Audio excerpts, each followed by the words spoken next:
Glad to see everyone in attendance and everyone visitors. You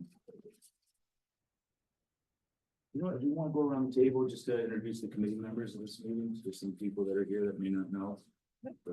Hi, my name is Romina Orozco. I am a business owner in North Beach for family-owned business for 35 years. It's called Avid Clubs. Hey, I'm Omar Jimenez. I'm the Parkview Island resident. I'm North Beach stakeholder, property owner, waterfront property owner since 2016. And I've been spearheading the Parkview Island Sustainable Association. Tom Richardson, North Beach resident for more than a decade. And I've been active in a lot of little committees in the community and happy to be on this. Turn around. I'm Sam Lattell, and I've been a resident of North Beach, been property owner since 2005. And wanted to be part of this community because I think we've got a lot of things that we can do here. Much more stuff like that. David Sexton, I know all of you guys already, but I'm a non-voting member. I'm here to represent the Normandy County Business Association. It's Manning South. Hey, you're here. And I'm Ron Eisberg, chair of the committee and resident of Biscayne Point, there since 1969. And Good Beach is coming along. Manning, if you want to introduce yourself, great to see you this evening. Manning Salazar, member of the committee. I don't think there is a meeting. Special. That's all you need to say, Manning. Mic drop. All right, so we'll go ahead and get started, and if you want to get a motion to approve the minutes from April. I'll make a motion to approve the minutes from April without reading. I would like to make a comment regarding the vote last month, so I just prepared something so I wouldn't forget my points. It's actually related to an item that we had on the agenda last month, which has been quite a hot topic, and that's the Deauville redevelopment. I personally believe that since our last meeting, there has been a shift in public perception of this project. And I just feel like in a fully conscious mind, I cannot move forward without expressing my sentiments towards our vote last time, because it happened a couple of days before the commission meeting. And so we had already voted on this support of this project prior to the commission meeting, and there was a lot of new information that was made publicly available as a result of that commission meeting. And I think, I had made it abundantly clear in the past at this meeting and other public forums where I've spoken about the Deauville redevelopment, my concerns regarding the very same concerns that were brought up to light during the April 23rd commission meeting, where we learned that the city has not even done an analysis of the value of the additional development rights the city would be granting to the developer in extra far for this project. As we also heard, the Deauville redevelopment will potentially bring in over $1 billion in revenue to the developer of this project, and the construction costs are forecast to be around $200 million. That leaves a great profit for the developer. I'm not here to look at the developer's gains or profits, but what I do look at are similar projects. Five Park, which I spoke of last month, brought over $100 million in direct community benefits to South Beach and Miami Beach, the city of Miami. The Deauville is planned to be twice the size of Five Park, and the city would be making a huge precedent to other similar developments in North Beach in the future if this project is to go through in its current status. I mean, we really don't know if the CRA will even be able to use any funds or create new projects after October of this year, if the bills are to go through. So where will the community benefits for North Beach come from if we're not able to use the 350 million forecast to be created in tax increments over the lifetime of the CRA, should these bills become law later this year? I've been saying this all along from the very beginning. 7 million in fines is not a community benefit unless it's paid directly to the CRA for use in North Beach. $1 million pocket park across the street from the Deauville, which was described as a swale by commissioners at the last meeting, is also not the best use of $1 million when our community has so many infrastructure needs and unfunded projects. Most of these developments planned for North Beach are within the 86 square acre area confirmed directly to be discharged included stormwater into the Parkview Canal. What will it be like when these developments create even more pollution and stress on our old sewer system? And worse yet, how will it impact the Parkview Canal, possibly destroying 5 years of work that we've been doing since 2020?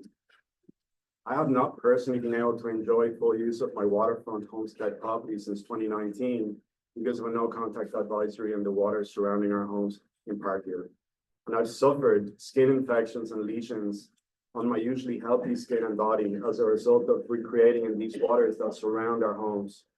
Unfortunately, since the concerning revelations at the last commission meeting, after we had already voted on this item without being furnished a copy of the development agreement for committee review in advance of the vote, would have really saved us this uncomfortable situation a moment today, as I would never have voted for this project to move forward knowing what has come to light since last month.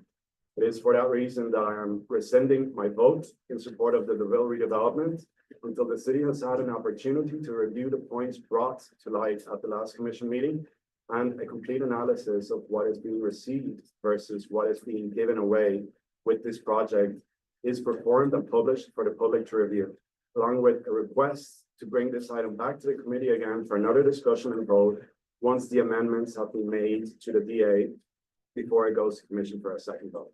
Thank you. Now we get to expound on prior things when we're going over the minutes. That's how it works. Why are we doing that? So I'm rescinding my vote and the minutes. That's fine, you include my know vote. that, but there's no reason to go through all this. That's not how it works. That's how Raquel did it last time when she was here, so.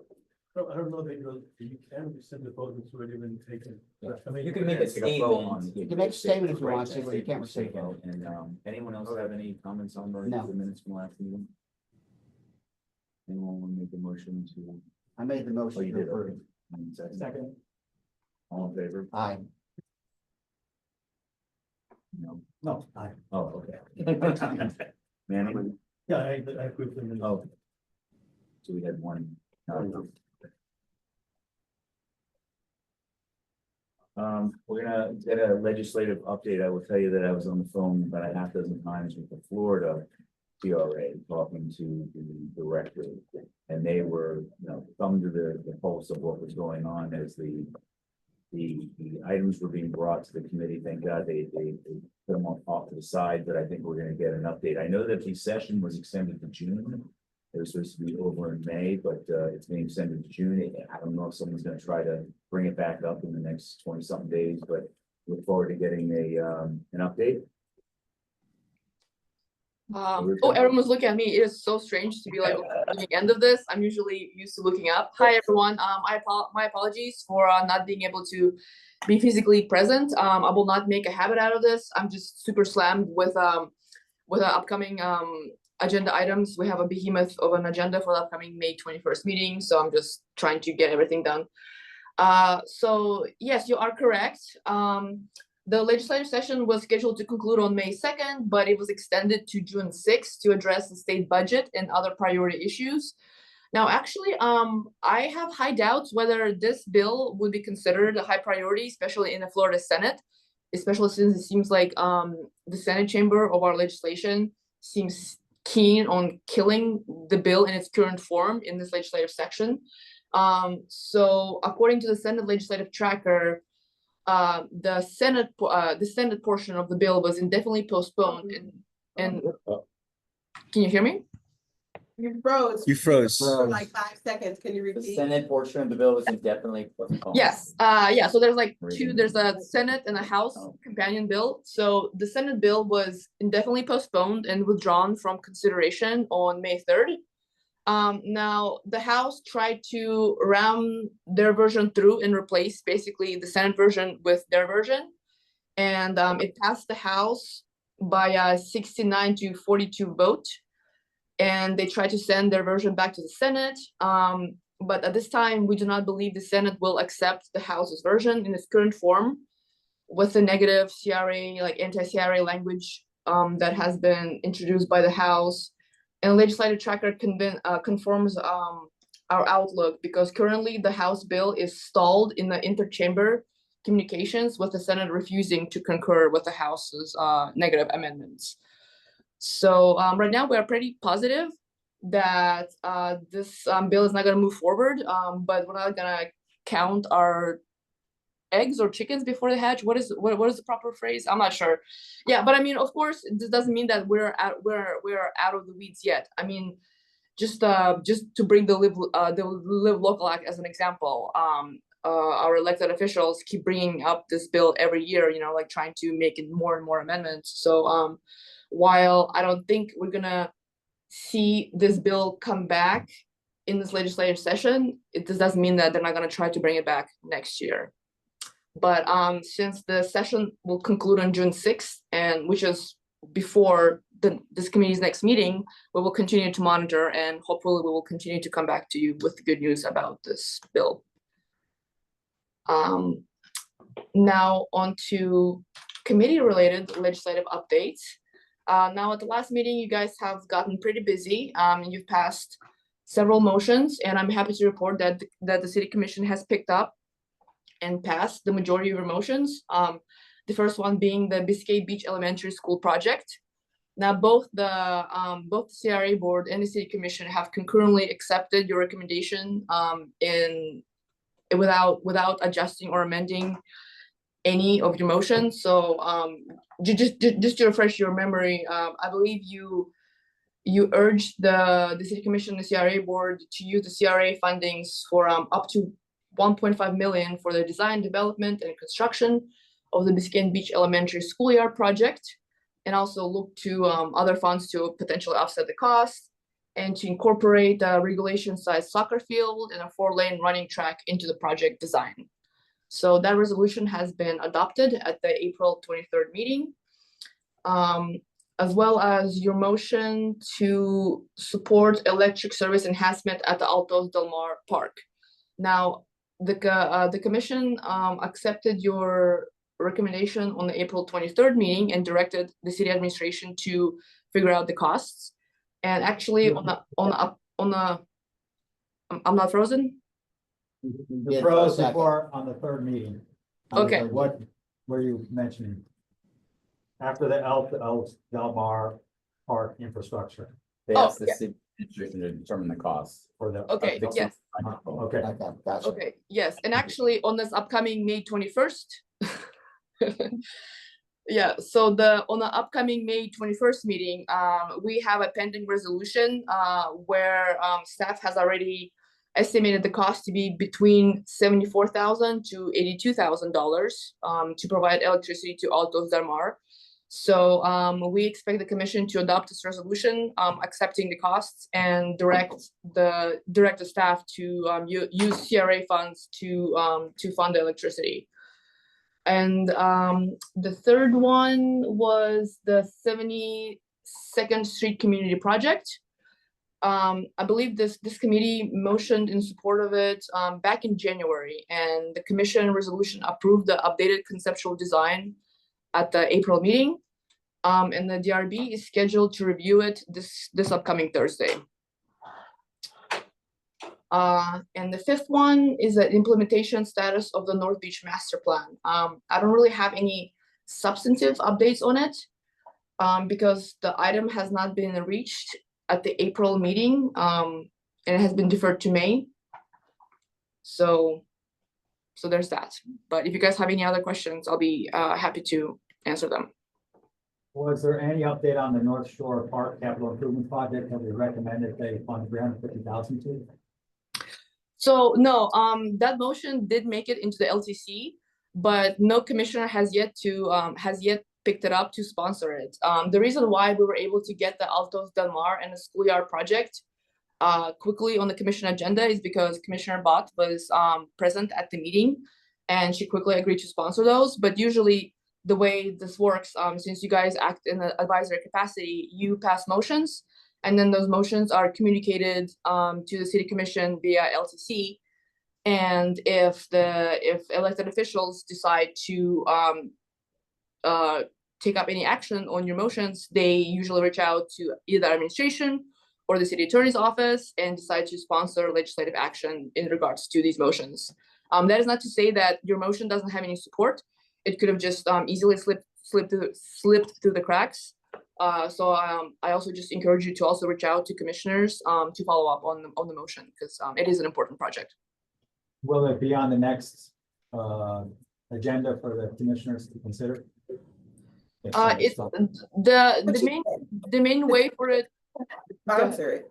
I mean, so it doesn't, it sits there until a commissioner agrees to sponsor, it, so it will not get on the agenda. unless a commissioner- We have to, how do they know that they can pick it up and sponsor it? They know, they've seen it, that's what she's saying, it was in the LTC, which is sent to the mayor and commissioner. So will it be on the next LPC? It already was. It was on the LTC, you made a motion, we made it LTC, we told the commission and the mayor, so they That have was to for take, the last meeting. right, so, but we don't regurgitate it.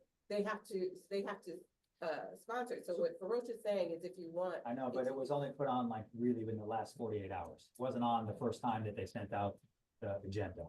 And then the other ones, the Biscayne Elementary and the Altos Tomar got on the agenda at the last minute. The last one that was sent out was an updated one. So maybe it was on the LTC, but she said the reason they got on and got picked up was because Commissioner Bott was at the meeting.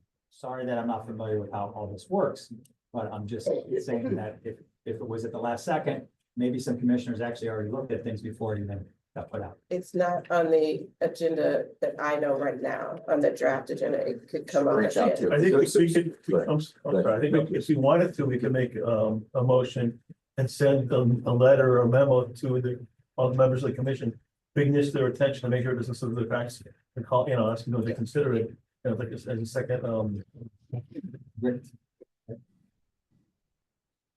So, That's an option, you can do another motion, or you can just call the commissioners and remind them that it was in the LTC. Right. And say, just want to bring this to It's your called an attention. the LPC. LTC. Letter to commission. You all should, you all got a copy, right? It's on the track. maybe we can go through it, and then we go through it. Yes. Kind of handle it. Yeah. Well, thank you for the update. Quite important, and we can breathe a little bit easier for a spell. When I was talking to the director up in Tallahassee, he said half the committee that was presenting it had no clue what it was. It was coming from another force, being forced on their committee. There was any, What was the other force? the higher ups, it's coming from, not their committee. But even the revised ones, from what I did on my research, they just wouldn't let you expand the boundaries. We're still gonna let them go forward, but only expand to 2045. The new project will be able to get started. So CRA's in the, as the bill got involved, it would still be able to just couldn't do new boundaries, and you couldn't do any sort of one-time cultural events. You couldn't sponsor parades, fireworks, festivals. Which they'd already limited. But apparently it's been, people have been doing it. And they sort of like, this is sponsored by the CRA and the commissioners, vote for me, it's a little bit too much. A little bit of a stain for private. We move on to, let's go ahead and move on to item number 4.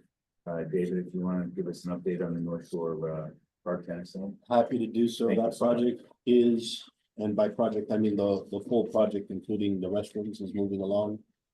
The shell space, what was originally supposed to be the shell space for the future cafe, has encountered a delay associated with the changes now to the outdoor patio. We have requested pricing, and we did receive pricing for the original scheme that we had worked through with the tennis center and parks. That approached $100,000. Now with the expanded patio and some other stuff, we're waiting on corrections and pricing for that. As soon as we get that, and as soon as commission approves using the funding, we'll release the consultants to revise the drawings so that we can move forward. We are trying with the building department to get them to give us a partial certificate of occupancy for the restrooms, or we can open those as soon as they're done. And then that way we can continue on the back end without impacting the rest of the park stuff. So that's the way we're moving with that. We did get, in a conversation I had just this week with the tennis center, they were requesting that we use glass railings instead of cable rails. That's a huge impact to cost. So we're gonna have to see where we land with the money and the cost on that. We had ironed out the cable rails with them previously, and now they asked us for glass rails. So we'll see where we stand. I see on the poster or the billboard for that project in front of the tennis, next to the baseball center. That it says that just the shell portion costs 2.2 million, and it's only about, how big is the whole thing? I don't believe that that's correct. It may be It says so on the. yeah, it may be, there may be something wrong with the poster. Let me look at it and I'll get back to you on It clarification. was like $1,200 a square foot for a shell. I was like, man. Let me get back to you on that. That'd Let be me double great. check that. I was shocked by the cost of adding electrical at Altos Del Mar. We talked about it at the Geobond meeting.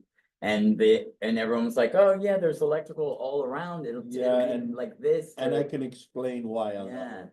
we were It's not- talking like 7 It's or not 8,000, just not electrical. 70, 80. Now they're talking about electrical for shows. Completely different animal. Yeah, now you're talking about major power and major access. It's not just adding an outlet to the light pole or the stadium seating.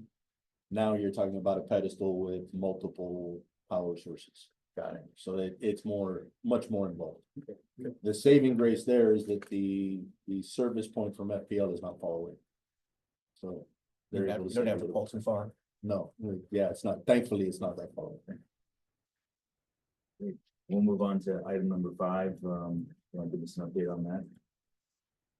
Normandy Fountain shade structure, if you all will recall, we spoke with, I forgot her name now. Marguerite. Yes, and she provided a proposal and we were ready to gear forward, and I don't know that you guys ever made a motion asking the CRA to fund it. So I think that's still pending, and it may have been me that dropped the ball on that one, but I believe that there was an issue where the actual request or the actual recommendation didn't get published. If I recall, the last thing was to see if the existing poles were big enough to support the straight safety. Right, and we have the engineering for that, so that's no longer a concern. So they're big Well, enough. it'll still have to be verified. Right. But really, it was just how we fund and create the project to do So it. do we know what the cost What are is? the costs? I believe it was, the proposal was in the 70 to 80,000. Was it competitively bid or just sent to? one That's person? based on the pricing that we have. It will be, once we go to the project, then it would be competitive as well. I will say that Marguerite, who's in our neighborhood, was donating all the material.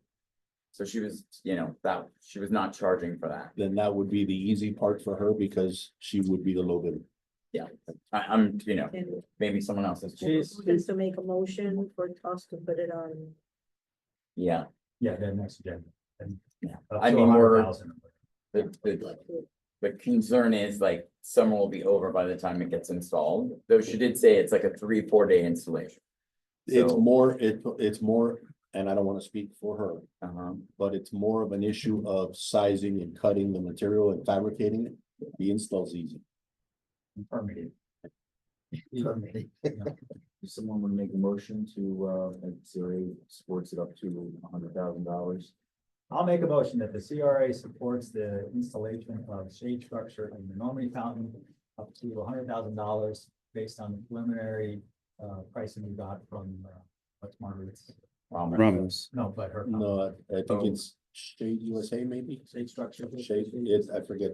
Based on the preliminary figure we got, and that we move forward with it as soon as possible to try to expedite it before the end of summer.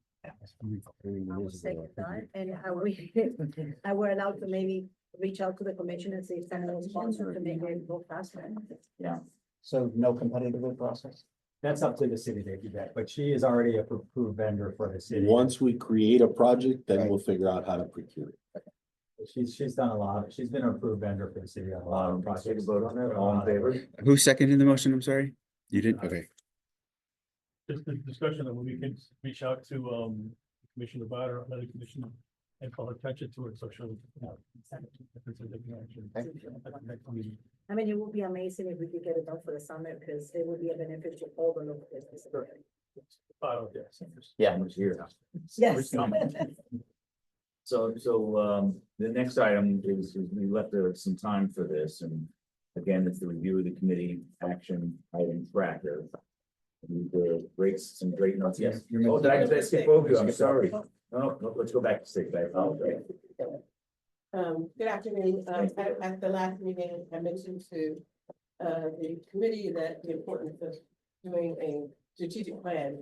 Most, if not all, of the CRAs, and that they have a strategic plan, and so we'd like to move forward with you during the motion, but I wanted to give you some of the reasons why we want to do the strategic plan. We want to align it with plan goals, but we want to hear what big things to ask to get a consultant to help us flush out what activities that we already have in place to the Northeast CRA explore to make a catalyst for economic growth. So we can have verticals of what we want to plan in the short term and in the long term to do a 5-year plan. Best practices of other CRAs and how they got those things done, identify specific industries and business clusters that the CRA should be attracting in terms of building the business community in Northeast CRA. Additional financial resources that we can leverage to bring additional funding to the CRA. And other avenues and resources that we could leverage that are either local or regional or national that can help us make the best for the CRA. And then obviously, we always want to make sure that we're measuring and having some type of metrics and tracking so we can see if we're doing well or not. Because we also don't want to invest in something that's not going to go anywhere. So we don't do that. So if you all agree with this, and so we can start getting this done, because we're getting really into a posture where we're starting to want to do something, not the low hanging fruit, but something that may take a few years to get done, like the playground. So we want to make sure that we're within the verticals that we set up for the CRA, and that we're planting some seeds to get them going. And a consultant can come and help us flush those ideas out. So I'm respectfully asking with apologies, I have told that you do a motion to move forward with starting and implementing a strategic plan. Is the strategic plan exclusive, or like, does it have to be inclusive of the consultants? Like, would there be a strategic plan opportunity without having to pay a consultant to come do it? We would need to have a consultant because we don't have, number one, enough resources in-house to do it. And also, to be honest, we don't have the time or the expertise to do that. So we would have to bring someone in. We're the Economic Development Department, that also duels as the staff for the Northeast CRA is 5 people. And we get interns and things like that who help us, to flesh some of those things out. I'm lucky enough to get a law student intern, but really to do this right and to make sure that we have plans and strategies that are really going to make a difference. I mean, we can sit here and try to do this. We're doing a scope and it's taking us a while to get that. We can do it, but it'll just take a long time. If we're going to really do it right, I think we have to get the right people in to help us do that. And we're not going to just turn it over to them. This is something that we're going to do collaboratively, but having someone who's just focused on getting their own plan is very important. So there's a consultant been identified, No, we would have to go out. go out and complete our RFP process. Well, the Economic Development Department has a pool of 10 consultants, so we don't have to go out and find a consultant. We have a pool of 10 consultants, and we also have P3 consultants that we can actually solicit as well. So we have a pool that we can go to. Is there a CRA specific? That was part of the scope that we did for the Economic Development pool. We wanted to have people who would have that type of experience. They had a different range of experience, a lot or a little, but that was something that they should know, and most of them are localized. Well, the proposals from the consultants will come back to us for discussion. Will we be able to review it, or is it something? Oh, we would want the consultant to come and talk with you. Okay, all right, okay, good. Absolutely. Okay. Perfect. I mean, that's why you're here. We want to do this collaboratively because you're going to be the people who kind of push it forward. They're just helping us kind of have a conversation, come up with the ideas and stay focused. Wonderful. Yeah. And I'd like to make a motion. I'd like to make a motion that we move forward to work on engaging a CRA consultant to assist us with creating a 5-year plan for the Northeast CRA. Second. All in favor? Aye. Aye. Great, thank you very, very much. Now you can go there. That's much more important. Okay, so again, item number 7, these are items that are already in motion and ideas and concepts that we've discussed over the last year and a half, projects that for North Beach Area Advisory Committee, which is, we're supposed to be advising the commission on what North Beach and how it can benefit from the CRA dollars. So I don't think we want, probably the best thing is just to run through it and move through the ones that are already in motions and then stop and discuss things and maybe. Can I ask going forward, as we clear things off, we take them off this list? So if things get accomplished, Or we can do it. To the bottom. yeah, How we moving the get bottom, completed yeah, and yeah, yeah. That type of thing. That'd be good. Absolutely. Thank you. Okay, so we'll go by number 1, the recycling program. Is that already one projects that have already gone? They're installed. They're done. Oh, Not as big as I the thought. Yes. fish receptacles? Yeah. For $15,000. The fish. Fish. And these 2 of them. What are these? I'm sorry. They're at Alto Somar Park, and they're like fish recycling Oh, I receptacles. remember those, okay, yeah. So that's gonna go. I'll get moved to I it. think part of it is though that they come themselves periodically. to pick up and it's like- Yeah. It's not just the. When we talk to them, right? Is that what they said? Yeah, that's what you said. Number The only 2, thing I was wondering about that was, if we're putting like a bunch of soda cans in there, what do they feel syrupy and like attract people? Or like insects? These are good, but Not Flies, inside. maybe not. the project for enhancing the North Shore Park entrance sign, I know that we had put a motion. David, is that project moving forward, the new signage? I believe the Parks was handling that.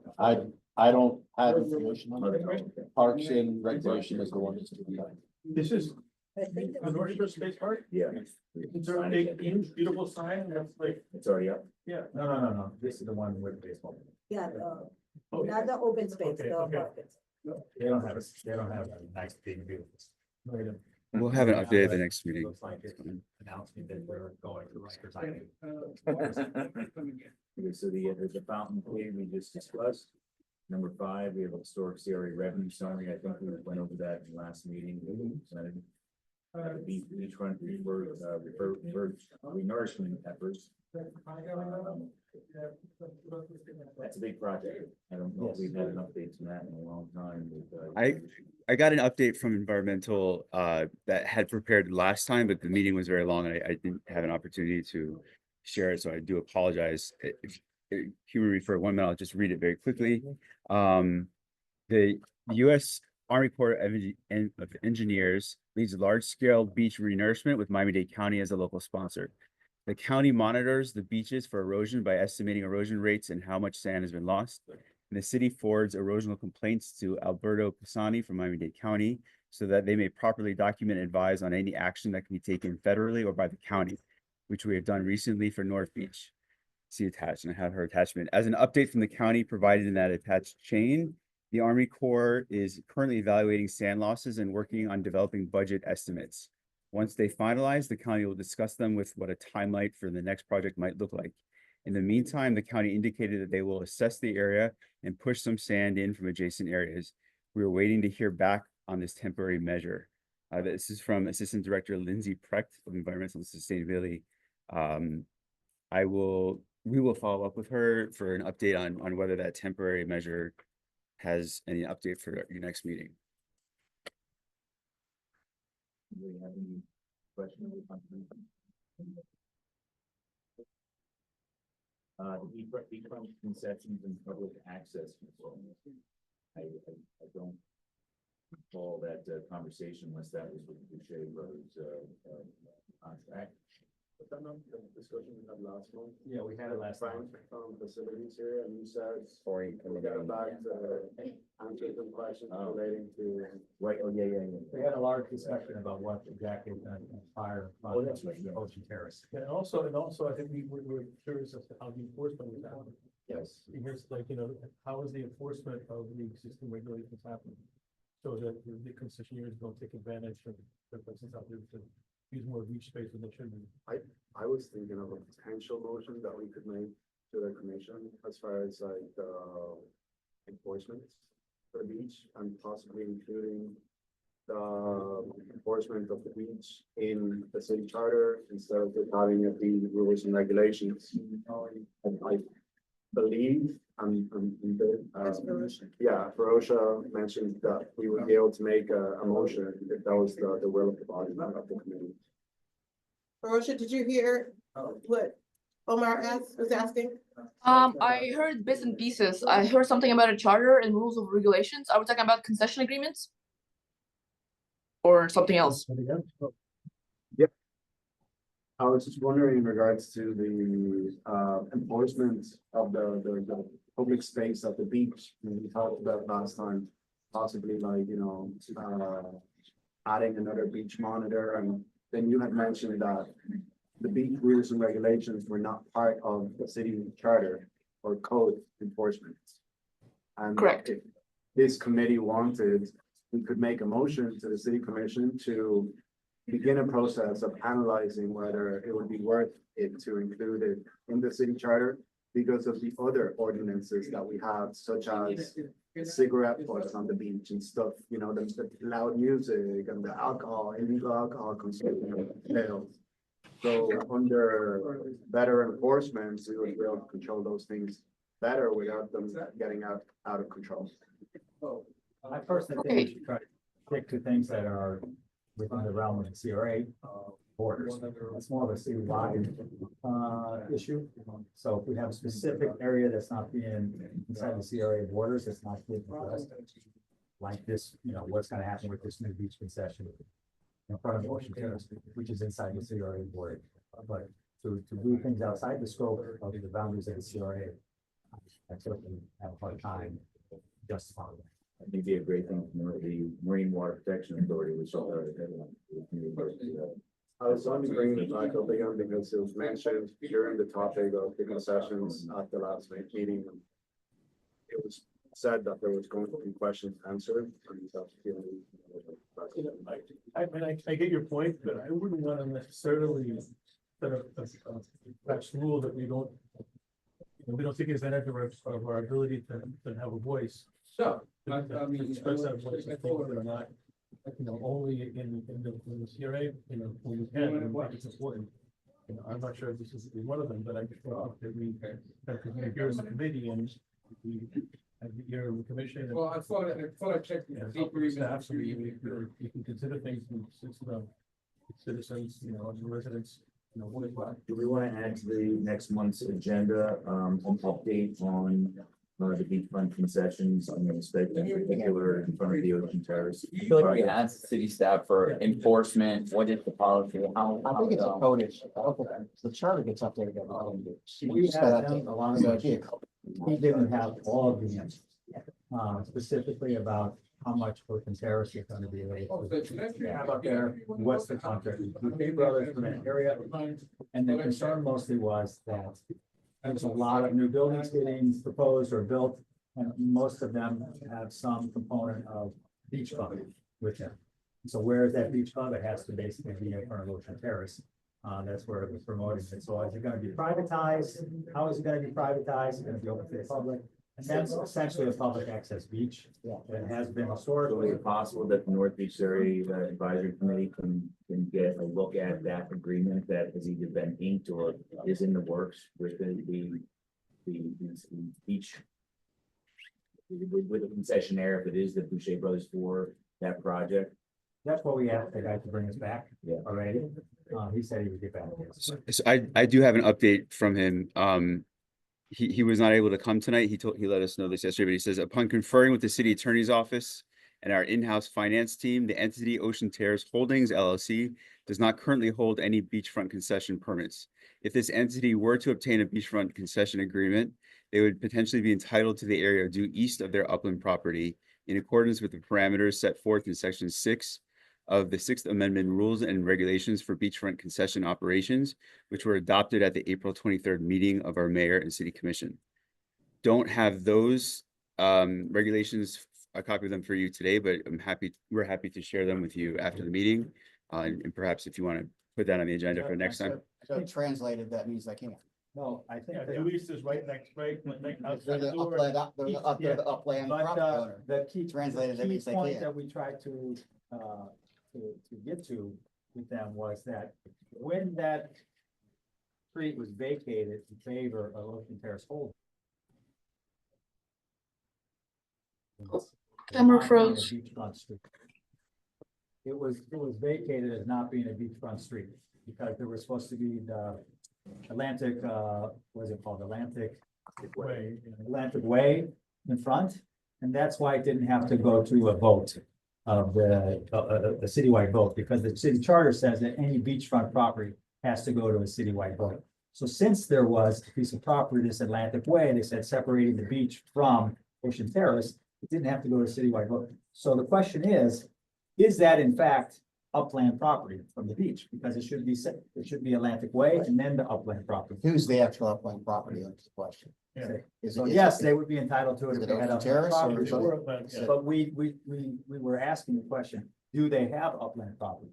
And my understanding was at the time the vacation happened of the street was that they were saying it was not beachfront property. That was the whole thing. And that was also a point about the library, that the library was not beachfront property. You know, they were trying to separate it into two lots there. So that's really the question. Do they even have upland property?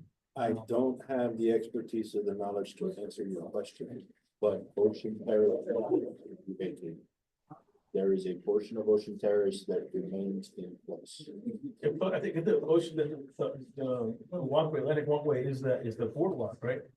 Yeah, in theory, but where there's I believe there's an old road. Atlantic Way is actually off of the beach walk. Yeah. It's actually directly behind the library.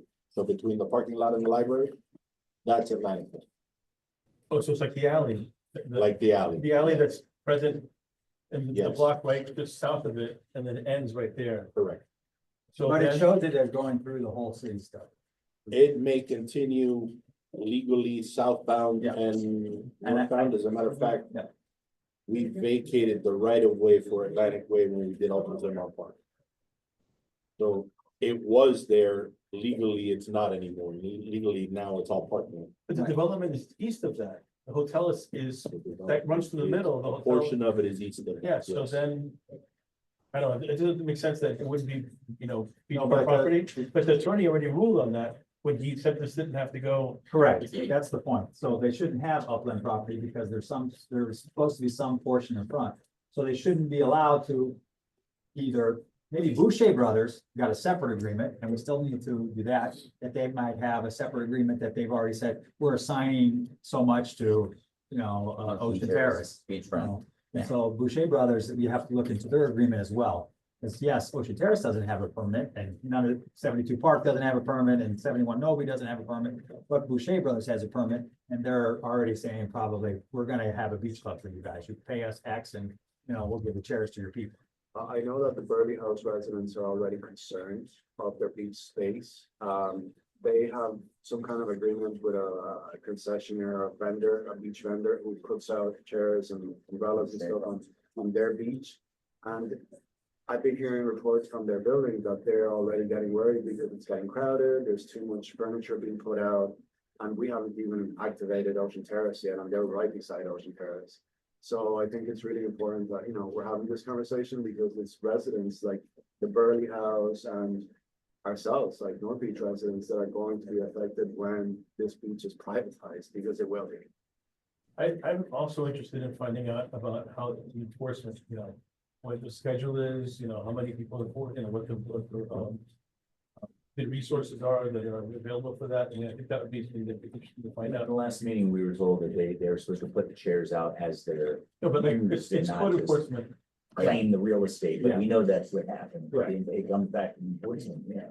Yeah, And so that if only it's code happens enforcement, once a day and morning. are they out on the beach, or is First it thing the in the morning. lifeguards, or is it rangers, park rangers, who is it? And maybe we can address that, maybe with some more enforcement, we can alleviate the problem. Well, I think that Frank, his name was, he said that perhaps we could, somebody said that we could perhaps look at adding an extra beach monitor instead of just having one beach monitor that serves the entire All of Miami Beach, that's ridiculous.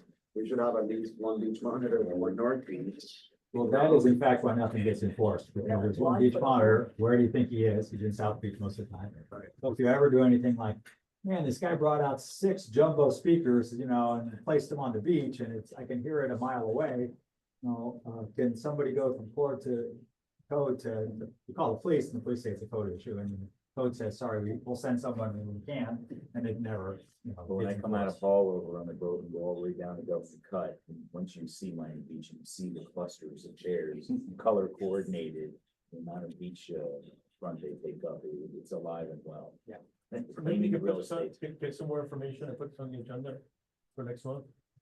And then possibly we could, as we're enhancing city services for, you know, sanitation and code and police. We might get a code enforcement as far as beach chairs for North Beach. I have to say, that's something that really sticks in my. Clearly. It's like a thorn in my side. Now we have to pay for extra police and extra code enforcement. Yeah. How come we don't have what we need already? You know, There was a committee that had sent over, an agenda item for us to take a look at last meeting. And it may be that once we have it on our agenda next month and solidify an idea or concept, we can then send it over to the Marine Water Protection Authority, which oversees the beach fronts and the water fronts. And work with them to funding for further. Would it be enforcement. possible to perhaps make it part of the contractual agreement between the city and these concessionaires or vendors to pay for these, for an extra The police beach themselves. monitor? Yeah. No, it's the city. Yeah, they would pay the city and then the city would I hire. don't know who negotiated the bouquet contract, but whoever did it, it's very much in favor of that. You know. All right, so do we want to put this back on the agenda for next month and get an update on? Yes, please. Yes. 71st Street. So just to make sure, so I want to make sure we address all of your concerns when it comes to beachfront concessions in North Beach. And from everything that I've heard, you would like to know who's the owner of the upland property and our enforcement mechanisms. And what else? Is there anything else? The agreement, I mean, if there is a, though they haven't pulled any permits, but I guess that would be the agreement with Boucher Brothers, if it's Okay. allowed. If that- anybody has a permit on that the portion beachfront of the concessions beach in North North Beach. Okay. We could also be anywhere Thank you. in the In the CRA, CRA. yeah, anywhere in the CRA. Yeah, period. Okay, the 71st Street Bridge enhancement, I was supposed to walk it and see if there's any electric outlets, but we did get a presentation a couple meetings ago of the big enhancement, which was quite costly, and then simple lighting to lighten up that bridge. So I think I would like to make that, or bring that up on the list to, because that makes such an impact with lights, and if there's power conduit already running and it's active and live. then- Is that all? Is there? Right, lights? I thought that was the question, was, is there power on? Yeah, the bridge? I know that the gentleman who did the presentation, he was supposed to go back and check, and I can tell my wife I was gonna go check.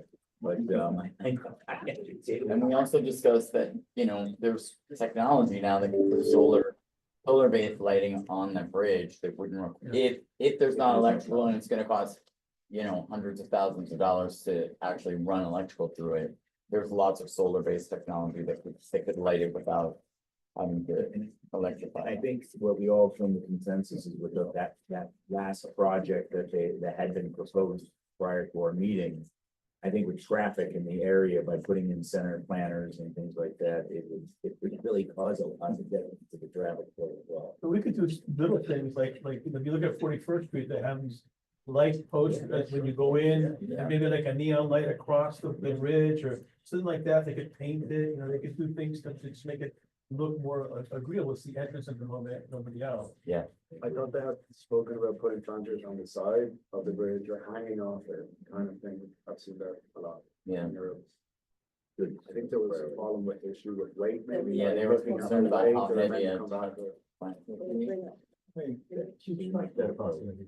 Yeah, Like, light and post at the beginning, you know, yeah. something like that, those won't add weight, I don't think, to the actual bridge. Right. So I think we should explore different options, because maybe we can do something that would be modest in cost and have a big impact.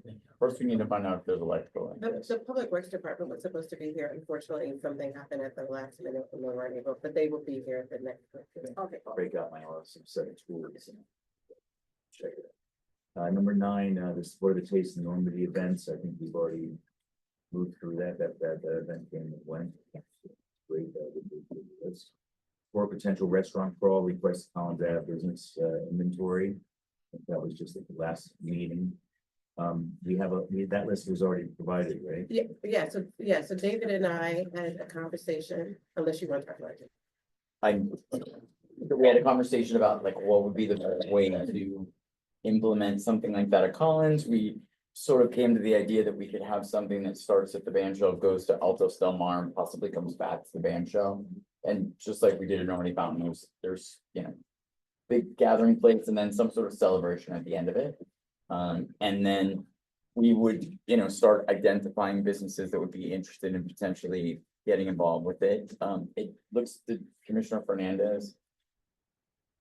Yes. It's gonna be on the agenda for Neighborhoods. it's either neighborhoods or finance for next month, so we're gonna do that. And then we also talked about activating it in the fall. When it would Yes, be. in the fall. And then we also, as we're just discussing, it's CRAs are not supposed to sponsor events.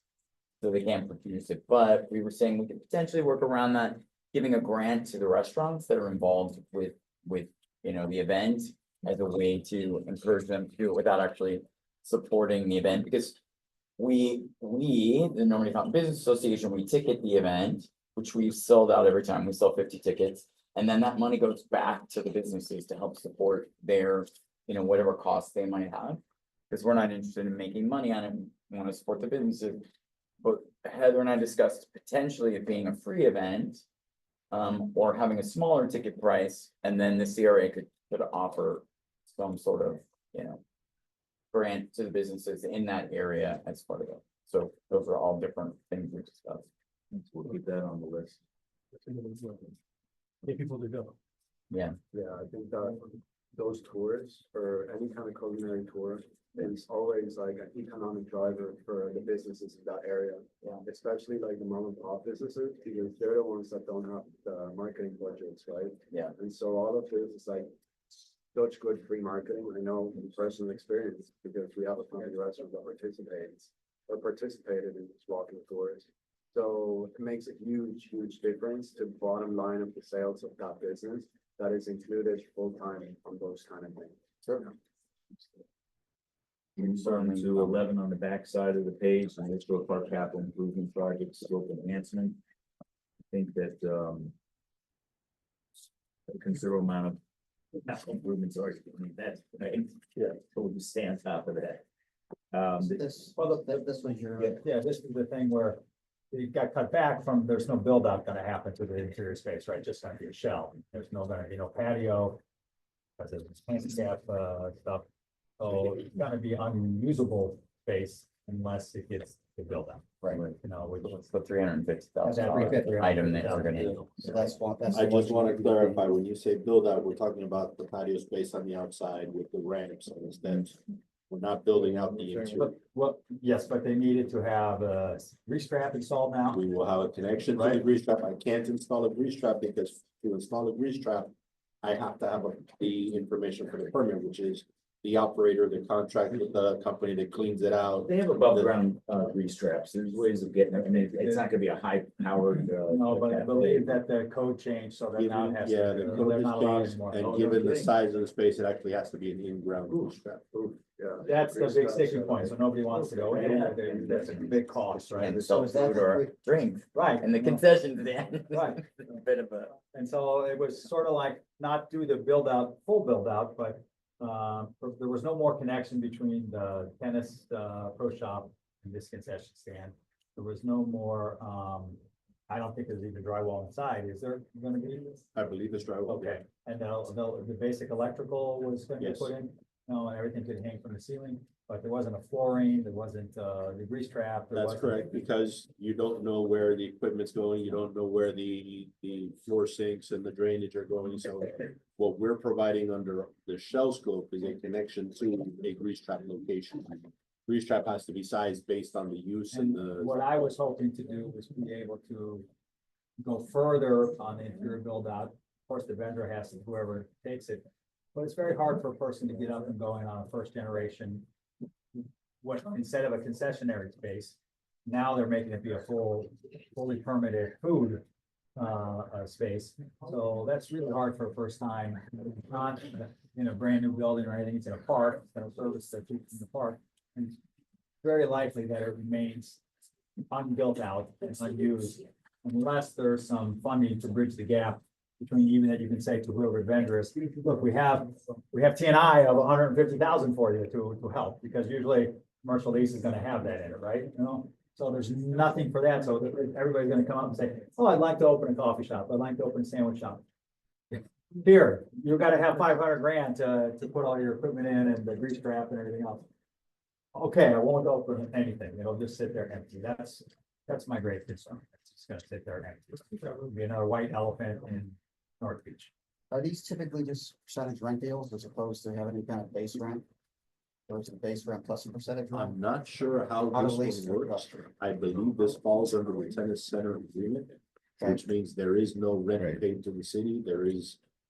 I don't know if there's a revenue agreement with the tennis center, there probably is some agreement with the city. There's a Management agreement. tennis center is supposed to manage it, but Right. they're, manage a tennis center, they don't have any idea about how to manage a commercial space like this.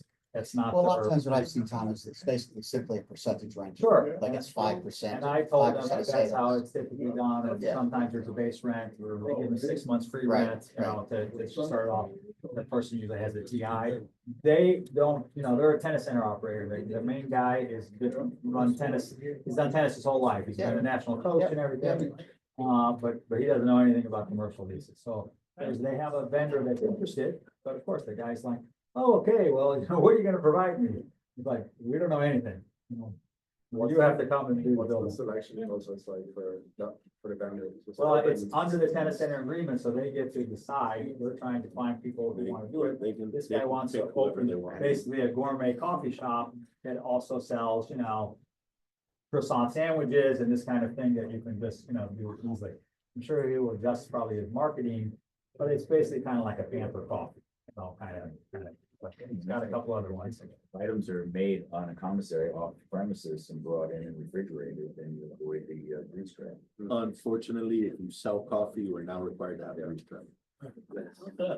Right, there used to be, you could get around it with a coffee shop. Things have changed. Unfortunately, They're gonna because sell of the tea. creamer for the coffee and the Greasy milk, as coffee. they now require. a Wow. grease trap. So your basic sort of least intensive. Maybe they'll sort sell of- holiday cards. You're 100% correct, and that's the assumption that was made Yeah. when this was first laid out. The code changed, I think, in January. So between when it started till now, the code changed, so now they're, now there's a lot of things left out that they need, right, David? Yes, But there's no funding for the things that they need. That's the problem. So we'll keep this up on the top of the list and we'll circle back. We gotta get a commissioner to pick it up.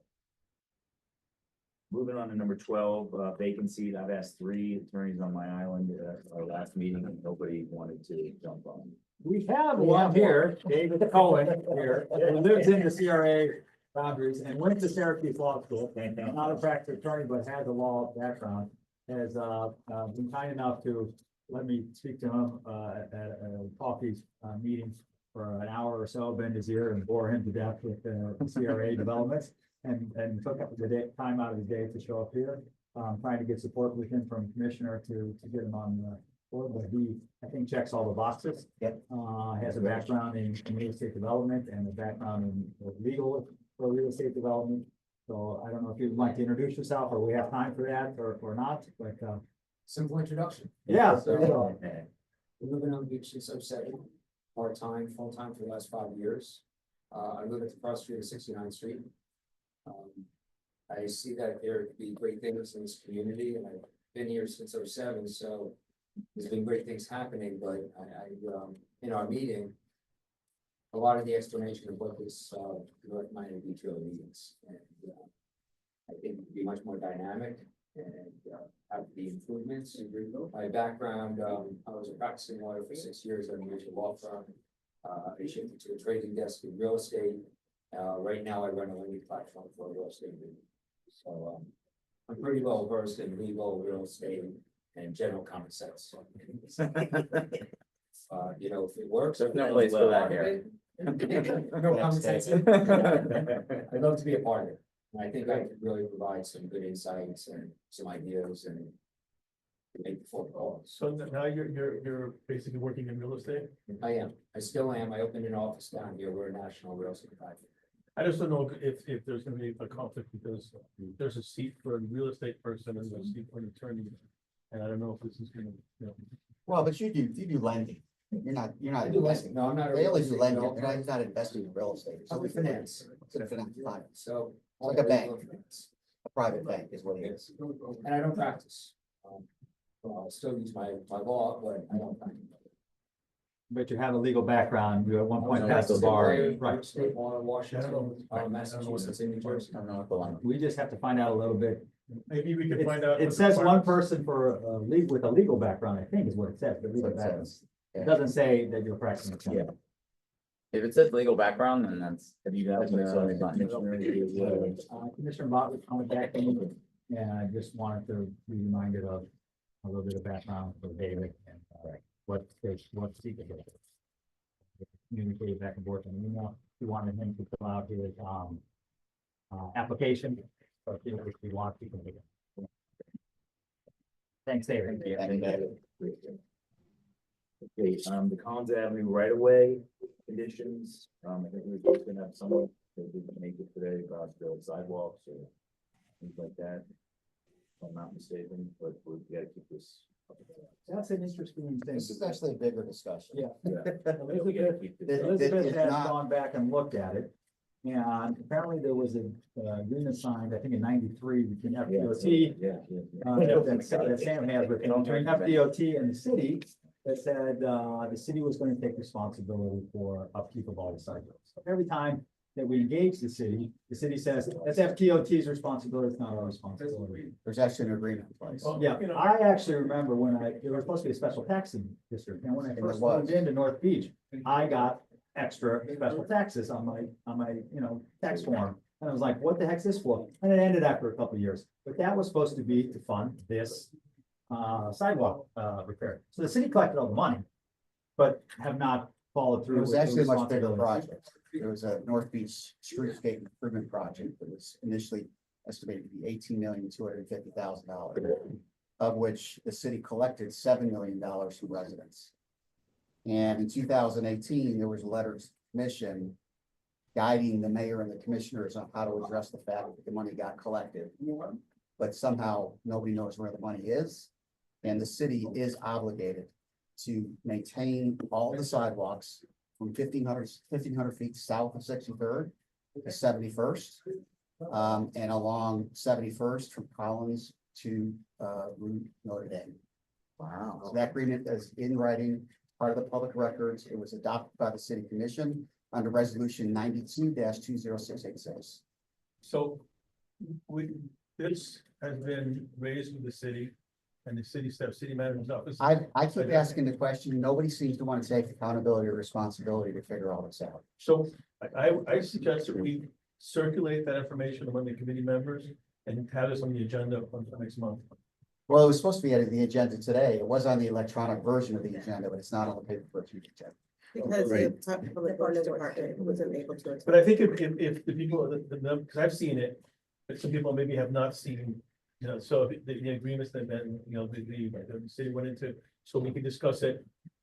I sent my entire file to Heather, so she would have to send it out to the entire. Can you send it out? We can put on the agenda for next month. So is there, like, the North Beach is owed $7 million for sidewalk renovation, right? Yes, within the city. Well, There were within the $7 million city, that was collected. Yeah. We can get some advice from the city staff of who can we ask to come to our meeting to help us. The uncover Public this Works information. Director is planning on coming, and they unfortunately couldn't come today, but he's well aware of this subject. I know he did mention that there's a new FDOT secretary that they're talking with about various things, including this issue. And I believe there's been other agreements with FDOT since that time, so I don't know. Okay, so I don't, from 92, that's a long time ago. I imagine there's been. 92, 93, 94, 95. Well, has There's one of a- them no. countermanded No, that? there's all separate resolutions, all which I got adopted by the commissions at the time. There's 5 different resolutions. But we're not experts to speak on that here. So we invited the Public Works Director to speak on that. Unfortunately, he had a conflict at the last minute, and that's why I was taken off the agenda. This was a big project where our utilities were supposed to go underground. It was improving all sorts of infrastructure. It was a big project. And I can't find where it was ever done, but the money did get collected. Well, if it's okay with the board, I'd like to have public comment from Daniel Letitia, because he's nodding his head back there and seems to have a lot of history about that. Sorry, I'm just gonna give my 2 cents. North Beach Development Corporation was in existence back then. And it took a lot of lobbying to do this project. It was the first major project. And these are those wide sidewalks that you see on Northern that extend all the way to Ocean Terrace. It was a very big project. All of the commercial properties were assessed. They paid a certain amount per linear foot. It was a big deal back then. Mayor Kasdan was mayor, and it goes back into the 90s. Yeah. And it was important for North Beach. And I don't know the legality of it, when anytime you go to FDOT and you want to do these improvements, they make you take responsibility for it. Yeah, there's a joint agreement with FDOT. between the That's city of correct. Miami Beach and And unfortunately, that's when Collins was 2 lanes. And we did that improvement of parking on the eastern side of Collins. So Collins used to be 2 lanes. When the flyover was taken down. Yep. There was a temporary agreement to remove that parking and turn it into a 3rd lane to alleviate the traffic. Well, that never came back. That parking never came back. So property owners paid for that improvement. That improvement was removed. They never got it back. It's a long history, but that's where we got those medallions that are encrusted in the sidewalks that tell you what street they're on. That was part of that project, and it was a big deal. So I agree, it's a cluster. It's a cluster. It's a things that I- cluster. That's simplifying. I'm impressed that you were able to research all of that. I doubt that there's any person within the city that's there today that was here when all of that was done. And interestingly enough, I guess since I've been in North Beach, I think we've gone through like 3 public works directors at least. A bunch of resignations, and we just had another resignation last week from Jay Fink, same guy that presented at this meeting last time. He won't be come by because he resigned as of June 1st. So I think that there's a big issue with retaining employees in the public works department. That is a big issue for everyone, especially North Beach, when we're facing all of these infrastructural issues and projects and new projects that are going to be coming online. We need a strong team of public works. But Jimmy's going to the county. Right, That's gonna be lovely. and so did a couple of people before him, and we still have the issues 10 years later. But Jimmy's going to the county. So that's- So that brings up the point, if Public Works is gonna come and present at the next CRA meeting, Who's gonna be the director? Who's not Jay, it's Brad. oh, it's Brad, Yeah. okay, great. And this information has already been sent to the, and then obviously we have to look at the CFO and, the city manager. There's just sitting been allotted and moved somewhere else and. Back then, it was a $18+ million project. The city was gonna kick in some and then collect about $7.5 million special assessments. which they did. So if the city breaks its agreement with FDOT, I mean. And there was a joint agreement with FDOT. And then if they don't spend the money that we're supposed to, then. I mean, shouldn't The FDOT roads, done the sidewalks, the landscaping, the underground utilities, everything was supposed to be done. And what happens now is the city always says, it's FDOT's responsibility. Right. And FDOT's like, we signed this agreement 20 years ago, we ain't touching that stone. So it just deteriorates. And I feel like this all came to the fore when we were doing our We were walking, walkthrough. yes, and Because the city kept saying, no, the sidewalks aren't, Yes. and then actually, yeah, all right. Yeah, it's no wonder they never get Elizabeth fixed. Soper You and. know, no one's Yeah. taking responsibility for it. Sacrifice for done. Yes. Our sidewalks are orphans. We'll discuss this Smoking again. gun, right here. Next- Gun, next that's meeting great. then, right? Yeah. Okay, Okay. so we'll keep that on our list to listen to the focus. And then we have that for the next month's agenda to have. public. By the way, thanks, Sam, for. Yeah, taking thank us you. through everything. Sure. Okay, the state Probably legislation skip we today. went through today. Cohen. The tennis center, we've already gone through number 16. Biscayne Beach Elementary, we worked through the Office of Smart Electric. The Dobell Hotel redevelopment, we heard from earlier from the committee member, and we know that there's been a little bit of a shift in the commission with support, so we will see how that plays out. Is it actually on the agenda for? Supposed to be from the 21st, I think.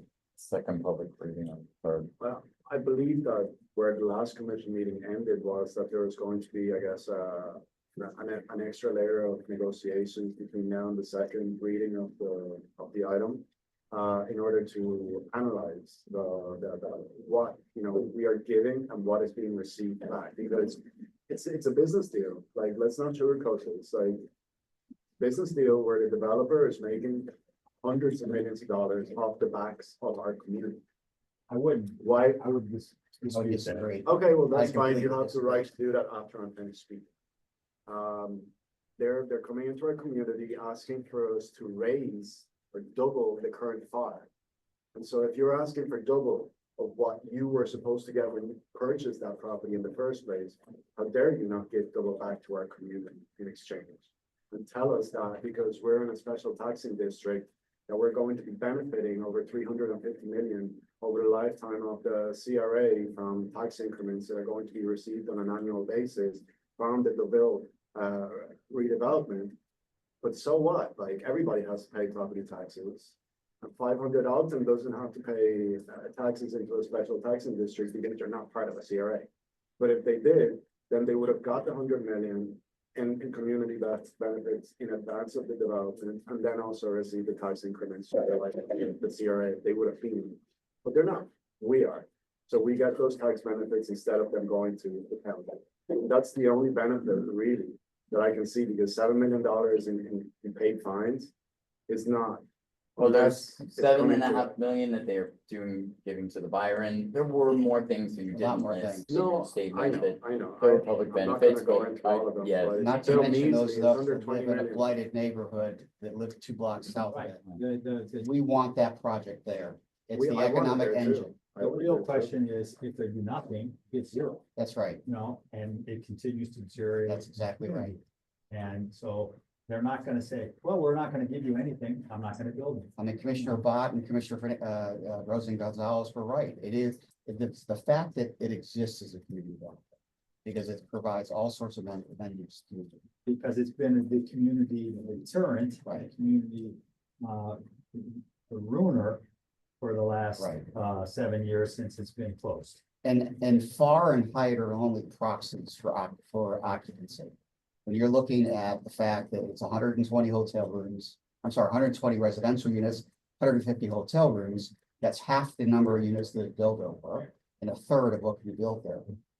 So from the perspective of actually taxing the infrastructure, it's far less than what can be built by law.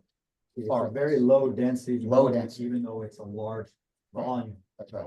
That's Very low understandable. It's not something that's up for dispute. I think that the community benefits part of it as far as like analyzing what we are giving away as part of this business deal and what's being returned to the city is really what's key here. Why should we give the developer 500 million in profits after they paid their construction costs and everything or over that? Because from the calculations that the commissioner made at the last commission meeting, He's wrong. well, even if it's I wrong, can it's still tell a you, couple I hundred million. know what it costs to build that project. I know what they sell it for. He makes a 20% return, he's done well. And if I could just go ahead and interject for the sake of time, and the motion was already made at the previous, so that actually is gonna get moved to another column that we can focus on decisions that the committee has made. So That's I'd like to move on to the Baden Committee member that we spoke about. We prepared the promotional flyer. I think that that's something that we've done in the past. but we spoke about e-blast and more marketing for the CRA to get people in there. So let's keep that on the list and bring it up to the top as something that part of the marketing for CRA, whether it's the flyer, e-blast and things like that. And then the Ocean Terrace we just spoke about.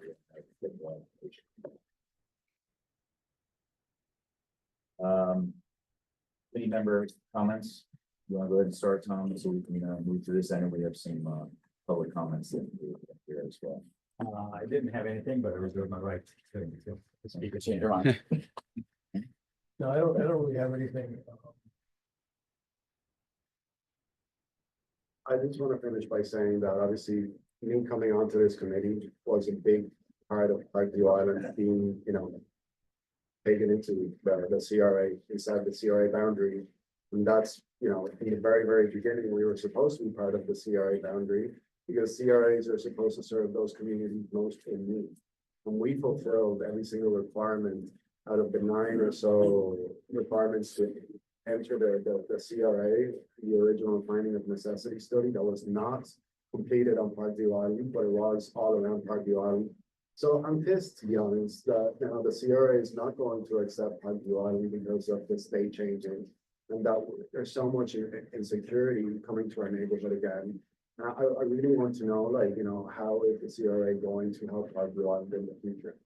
Because I don't think this CRA can help Parkview Island in the future based on the legal requirements. CRA, we're not allowed to spend funds outside of the boundaries of the CRA. And Correct. and But Parks it's all Island, around the Parkview boundaries, they would like to expanded the boundaries. There was so much hostility from certain segments of this community that they didn't dare change what had already been passed by the county and try to expand it. So, I mean, there were elements in the community that fought hard against this and claimed that the state was gonna claim land and crazy things. So unfortunately, now it looks even more likely that we won't be able to expand that. And it was mostly from the same people that complain about gentrification in the community. They have a big online presence. They fight every type of development. They fought tooth and nail not to be included in CRA. They didn't want to be blighted. They were thought that they were going to knock down all the buildings out along the Tatum Waterway. That Parkview Island was going to Eminent domain, they were gonna claim property and take it from business. I'm aware of that was those. wanted to be. It was initially wanted to be included, and they fought so hard about being included that they had to remove them. I think that So also you're the pissed. city, well, no, the city was supposed to, the city took out all of North Shore, right? From the original North, CRA boundary. Then they put North Shore back in, but without Parkview Island. So that's where we went wrong, It should have been better analyzed, better looked at to ensure that the finding of necessity study, which was what qualified neighborhoods to get into the CRA in the first place, was done on Parkview Island. Why were we excluded in the first place? I mean, we've been through this so many times over the years. There's really no I think if the excuse. opportunity comes up, we should address it when it comes I up. mean, when this was passed, the whole idea was that after this area got started, it would be able to be expanded. That Parkview Island was one of the places we want to expand it. There's also places in the north side of Normandy Isle. They're also, I think, very needy. Well, I mean, this And whole so, thing, But I and can this- remember- and also, but I think because unfortunately the legalities have changed and have made it very difficult to be able to make those changes. I think people on the committee, we support those. absolutely. I'm not saying that anybody here is against it. I'm just saying that the way things have been done, Commissioner Bat was the last one to sponsor an item to include Parkview Island in the CRA. And right after that, the county started acting all crazy about the homeless tax and, Well, it was a real issue. oh, no, it is. I'm not saying it's not, but it included Parkview in that, and it also took in the whole CRA and they were threatening to take away our. We're about to have the same, make the same threats, so it's not even local or I municipalities. remember at at the that state time level. engaging with people in Parkview Island, engaging a lot online a lot with somebody that's very anti-gentrification and saying, once this is passed, you're gonna want to be included. And I was push back, you're an idiot, you're just a real estate shill for developers and da da da da. Correct, a lot of really bad claims. And I said, you're gonna want to be included in it. And no, you're crazy. We don't want anything to do with that. Now they're not included, and the same people are saying, please include us. But I think the best we could do for Parkview and is to make the part that is within the CRA successful, because that will spill over. until the political realities change. And then and hopefully we can push for the political reality. The truth Yeah, is, that's all I ask for for extra the sake of time, again, we've got staff here and we want to be respectful. You know, did you ever? Yes, I'm just gonna keep it very short. I think, what I would like to see the CRA be involved a little more with the small businesses. I mean, Normandy Fountain Association, the business on the sub. We had in the last 3-4 months, every single, now Muchachos just closed out last week. We had Carlitas, we had the bike, we left 2 donuts. I mean, it's really hard. So I wish we could do something, especially during the summer. If we, a small business are having a hard time during the high season, I cannot even imagine how this summer. is. Romina, why do you think they're having such a hard time? I mean, I think number one, it might be rent. Second, for me as a small business, everything has gone up from the smallest thing to, you know, the items that we buy. And I don't know, I really don't know what it is. We don't have enough foot traffic on 71st Street sometimes. And there's not sometimes maybe the events. I mean, when David was events together, every business makes a good day in the week. But we have to have at least 4 or 5 days put in the week to maintain a business. I think also some of those, like Muchachos, Carnitas, they signed their leases when we were in a big boom period. Muchachos signed a lease for $24,000 a month in that space that was previously renting for $12,500.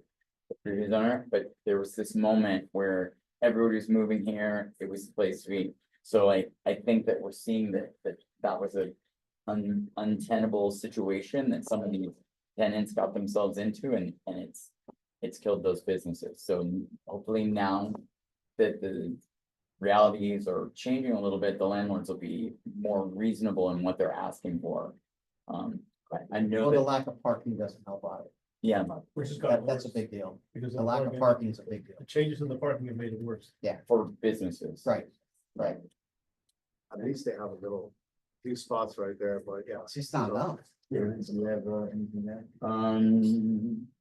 I would like for the next meeting, I think that we're in a place now where we want to look at bigger projects. I'd like for us to get an update from Daniel Alzuri on where we are with the Byron and potentially get a motion about how the CRA could actually support the Byron moving forward. Do we know what the funding gap is?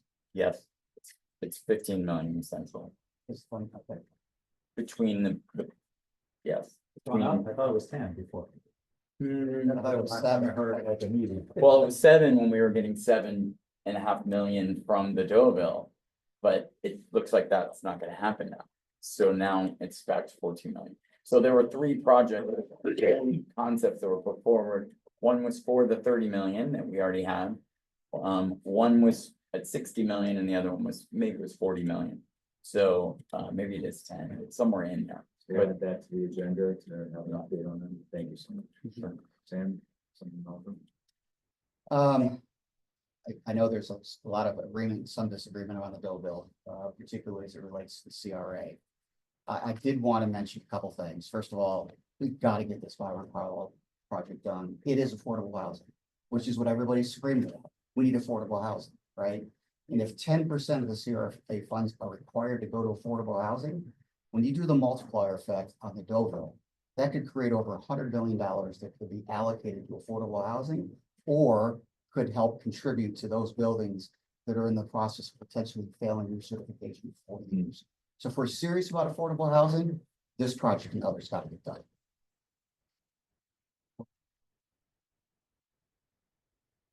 We'll open up the floor to public comments.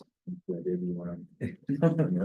Before you count, like 2 minutes. I'm an original member of the CRA and I'm quite impressed. This meeting today, the amount of information, everything you're tracking, the votes that you're taking, it is extremely impressive to me. Makes me excited to know that you guys are here looking after the CRA and all the things that you're discussing. You've got your hand on the pulse. And I know that there's a lot of work ahead of you, but I want to thank you all for the hard work you're doing. It is quite probably the most impressive committee of the CRA I've seen today. So thank you all. Thank you, Don. Thank you. And now we want? No, I'm just. It's easy, that was- And as far as businesses, I think that this has been something that's played more teach for 3 decades. How is it that to the south, everything is so successful. To the north, you look at Surfside, little town, you see how successful they are. So we know we can do it, and I certainly want to encourage bringing in that specialist to attract. We can't help the tenants that fail, but we certainly need to attract successful tenants that can support the project. So I am a grant applicant for the facade renovation grant, one of the two that completed it. And even though I've been involved a lot in the community, I still get texts today from people just walking the block and say, oh my God, your building looks amazing. And it's a big sense of pride. So I have two buildings right next to each other, two separate folios. There was one in dire need, and I went ahead and applied for that grant, did those improvements. And now I have a secondary folio. And that secondary folio, even though it's under the same name of the owner, is urban resource that tenant his house. So then I went and applied as urban resource to do improvements to the secondary separate folio from the first grant. And I learned that unfortunately, there's a technicality that you will not be able to apply as a tenant because you already applied as an owner for a separate folio within one. It just happens to be they're next to each other, but anybody that has an interest in more than one folio will run through the same folio. I normally would not make this request because I want to make sure other people have an opportunity to use the grant money, but seeing that no one is using the grant money, I like to request consideration from this committee if you feel it's so, it's a valid request, that you look at this and study it and see if you feel it's important that this technicality, this loophole be closed and allow for me to be able to apply for a grant so I can do that same improvement to the secondary folio that's right next door because it was so successful on the first one. I know why businesses don't apply. I mean, I have to front this money, I have to go through permitting. It was a 1.5-year process just to replace storefronts and get an awning and get some lights, but it's worth it. And I am an advocate to other businesses, try and explain to them, why don't you just apply? And they're like, no, I don't want to do it. And I still make myself available to help people go through it.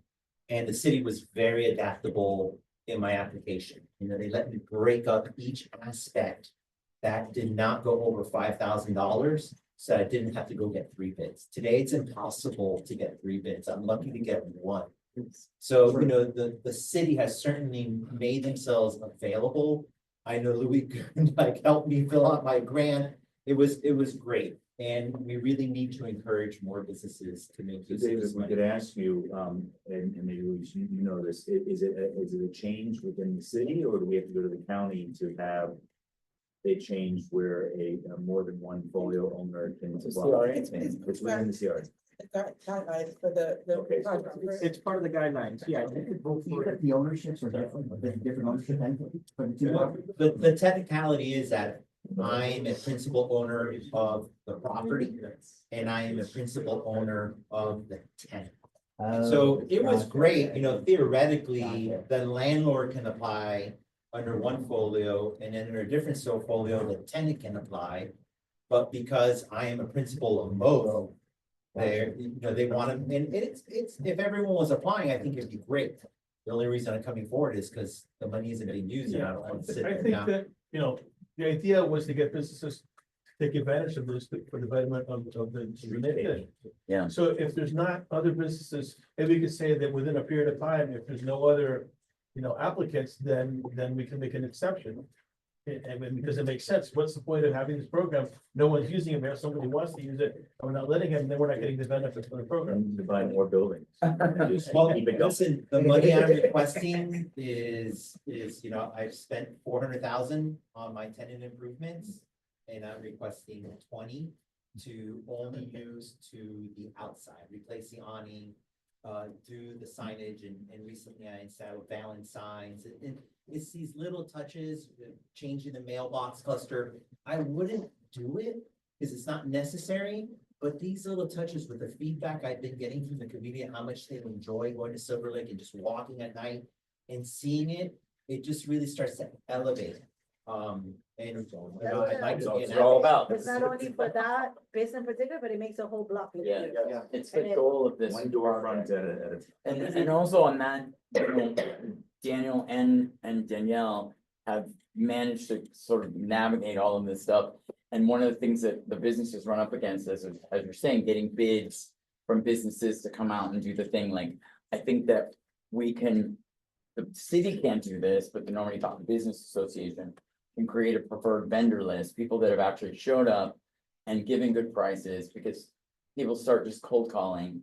And you have every one of these businesses doing the same process and they get stuck in that. So if, you know, we're happy to work with the economic development and the CRA, the Normandy Fountain Business Association, to create its own list of like best practices, as Daniel learned through the process and Danielle learned through the process, and recommendations on vendors to do whatever it is that they're looking Can I to have do. Comment? What cost me more than 50% of the cost was a permitting engineer. The actual product, material and labor to install it is less than 50% of the cost I incur just going through permitting. And that's what deters individuals. So could we say like within a certain period of time, if you don't have, you know, a certain number of takers, then we can consider these types of, Like in that period of time being 6 months ago. yeah, every 6 months or every year. Because it was, If you don't have a certain number of applicants. Do it year by year. yeah, Year by year.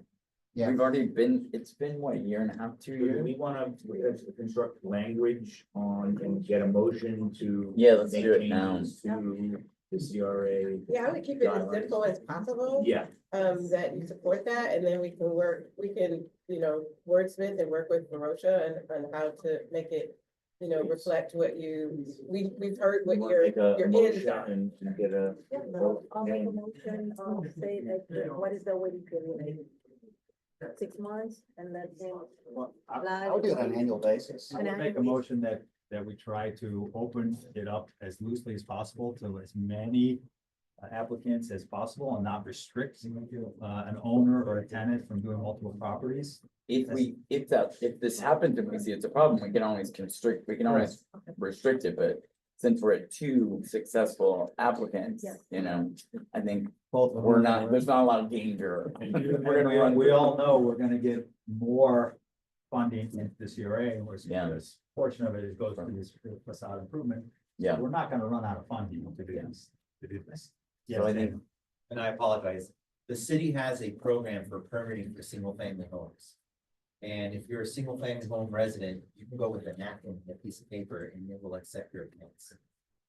This is something in the future the CRA can look for, because the deterrent is that permitting process and not doing the improvements. And with the local building department, Leonore has been so helpful with single family homeowners. I send them to her and she literally gets everyone on the phone and gets all those approvals done within a 2-week period of time. Me as a business, because I'm a commercial property, it took me 6 or 9 months. Yeah, no, it's crazy, ridiculous. I would actually like to have the CRA explore additional funding for for this project that we pay for the permanent costs. or a permit grant, you know, where Because we reimburse the business. But engineering is a little bit harder because it, you know. That's where most of the grant money goes. I was gonna say the grant money Yeah. pays for that already. Mm, You can use the grant money up to $20,000 for that. For the permitting. Yeah, For the purpose. but it's only because it's 50/50. 70-30. 70. We do 70/30. Yes. We do 70 and. Okay. So then I would want to try to add, how much was the permitting fee? So, If you can get the city to make it easier to pull the permit, then more of that money can go to the actual brick and mortar improvement that has the actual impact. So you get more bang for your buck if you can create a permitting process that kind of makes it fast track. maybe we can figure out a way for this project, for this facade improvement project to have fast track permitting. Yeah, Well, I will say that at the current time, I know that the building department is in, I know they have a new director and they're going through some changes. And I think that we could, because I don't want us to sit here and make up something that is, I don't know the building codes. I would love to go to Vince or Leonore knows, he's right, Leonore knows everything. to kind of see what their thoughts are and how we could make this We ask smoother. them to come to the next meeting then? Yeah, and either come to me, have a conversation with them and have them discuss it, because I don't want to. But they speak have out the of fast turn. track process already for things like single family homes, right? Yeah, exactly. Because the building code allows for it. Right, because it has a program that allows for that.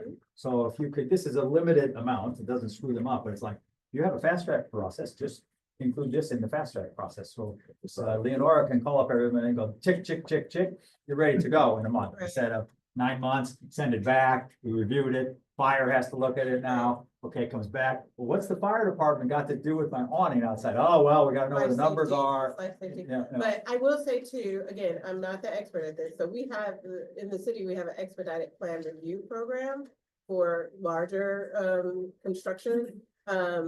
And the program is that we will turn the permits around in 10 days. But everybody is not like Daniel. Daniel's very persnickety, he's very organized, he's very detailed, and he comes in and he's buttoned up and proper. Typically, they're not, and I agree with you, just like the residents, where they can come in on a piece of paper and you can sit and do them. One of the the hindrances, and you can disagree with me if you want, but this is what I hear, is that, they submit something and then there's because for the expedited plan, we try to make sure that all the same reviewers are there. So, you can't say, well, I didn't see this, it's another reviewer. Try to keep the same reviewer. But what happens is they submit something and then there's something's omitted, and then we say, okay, can you provide that? Then it'll take them 14 days or 20 days to come back. Right. We turn it around in 2 or 3 days because they're trying to expedite it. Then it takes another 14, 30 days, 45 days to get back. And then it turns out it's a very long, and I'm not saying anything against those people. Sometimes it takes a long time to get these things done. You have other things that are going on. But a lot of this will hold up with those people is, if you're getting awnings on your project, it's just the shop drawing you're getting from the guy. That's gonna be you're not hiring an architect and everybody else, because if you do, you're tripling the cost. So if you're saying, I got the shop drawing from the guy who's gonna install the awning, and now the city wants 4 changes. And he's just not doing it anymore. He's like, I did it once, you haven't paid me yet. I'm not doing another set of shop drawings. This is what I submitted to get the work Right. done. But I would love to have a conversation with buildings and see, or David, our resident. If I can share from my perspective, the same heartache and pain you guys feel, we feel too. Yes. A lot of it unfortunately is consultants that miss stuff, didn't include something. So we wind up going through the process multiple times when we shouldn't have to. Yes, sometimes reviewers miss something, and when they see it again, they say, oh, I forgot this before. You need to provide this, and saying, well, you missed it last time doesn't solve the problem. You still gotta go back and do it again. If someone like Daniel, who has done 1 million permits, is taking 9 months to get an awning permit. And like, again, I Then can't. I'm saying that it's, there's something to be reviewed in the I'm not system. gonna in fall on that addition sword. I to- agree 100%. We feel that pain I also. wouldn't want you guys to advocate to ask this building department to go against the building code. I pull permits in a lot of different cities. Every city has a different process to follow. I'm just saying, if you had an expedited review where every single department is there, my cost would be lower and you would get your permit a lot quicker. And they would say, can you just put this note on here? Yeah, I'll handwrite it. I'll handwrite this note on there right now, and they feel covered. It is a bureaucracy in the city, is that, but to the point of why are only 2 businesses taking advantage, this is at the core of it.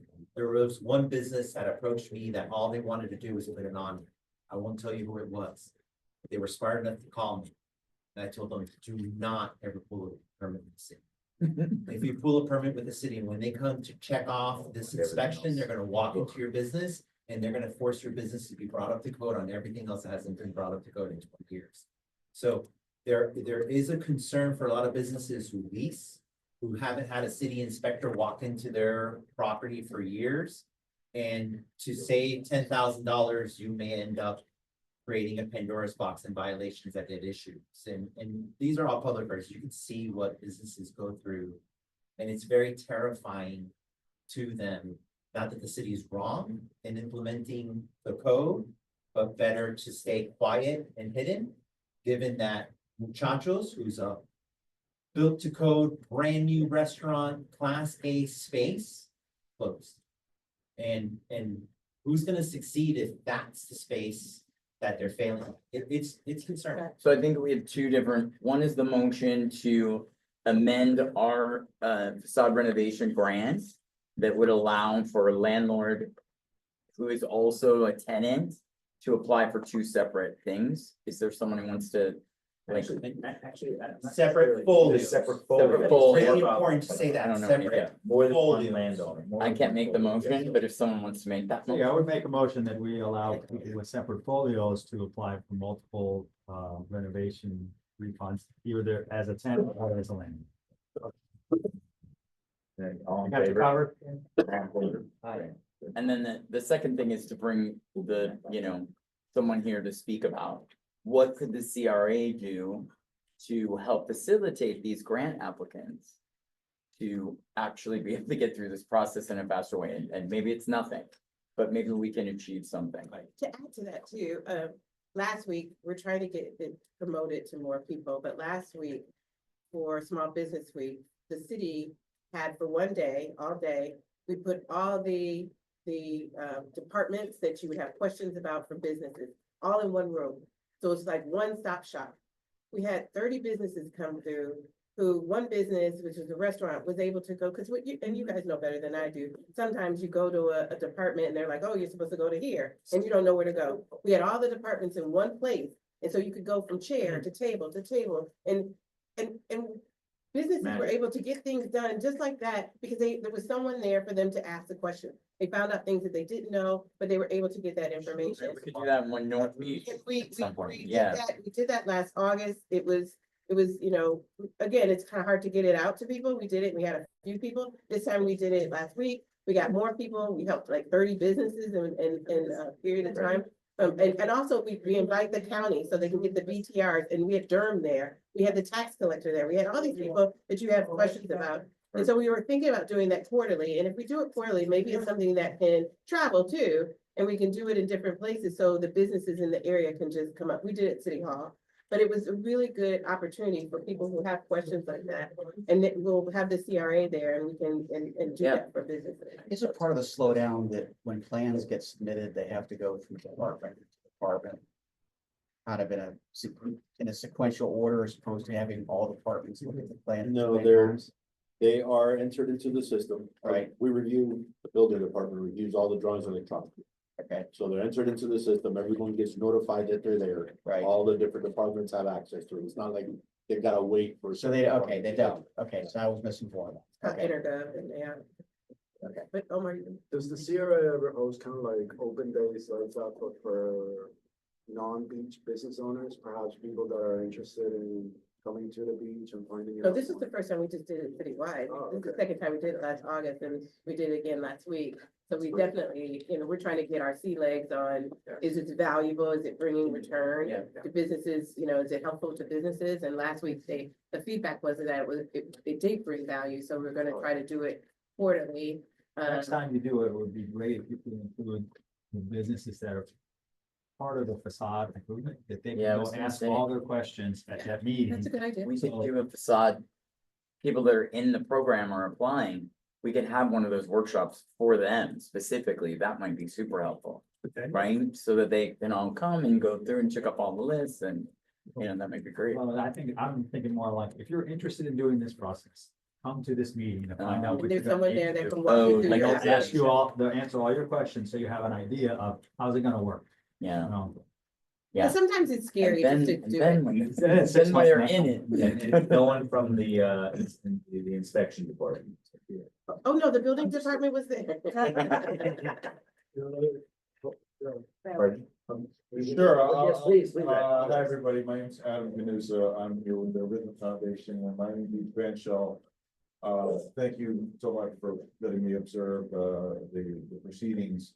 This evening, the band shell and the Rhythm Foundation take our role as a community anchor and a driver of community development very seriously. And so I'd like to just express to the members of this committee that we are here a resource, because we all kind of have shared the same interests. I don't have any specific requests, but since Daniel got going and got me thinking about it.